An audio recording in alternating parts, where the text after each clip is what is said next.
আসসালামু আলাইকুম, সবাই কেমন আছেন? আমার গলা শুনে নিশ্চয়ই বুঝতে পারছেন যে আমি অসুস্থ। হ্যাঁ, আমি সারাদিন আজকে ভিডিও দিতে পারি নাই। আমি কথাই বলতে পারতেছি না। আমার গলা ভীষণ এগুলো ব্যথা করতেছে আর এত খুসখুস করতেছে কাশির জন্য। গতকালকে থেকে আমার এই অবস্থা। হঠাৎ 11টার দিক থেকে এত জ্বর আর জ্বরটা তো ছিল, যাই হোক প্রচণ্ড ব্যথা।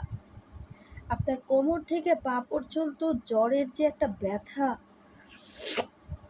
আমার মেয়ে যখন অসুস্থ হয় তখন আমাকে বলতেছিল যে মা, আমি এই আঙ্গুলটা দিয়ে এইরকম করতে পারছি না।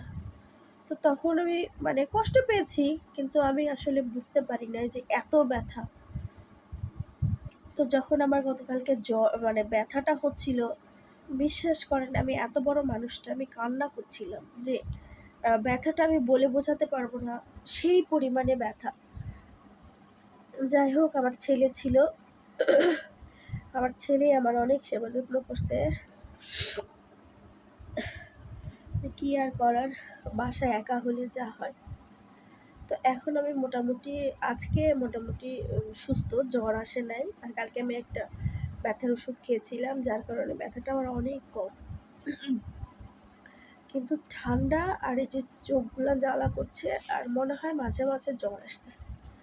আমি বুঝতে পারছি চোখ দুটো ভীষণ গরম হয়ে যাচ্ছে। তো যাই হোক, আজকে ভিডিও দেওয়া হয় নাই দেখে আমি ভাবলাম যে আমি ভিডিও করে আপনাদের সঙ্গে শেয়ার করি। সবাই আমার জন্য দোয়া করবেন, আমি যেন তাড়াতাড়ি সুস্থ হয়ে যাই। আল্লাহ হাফেজ।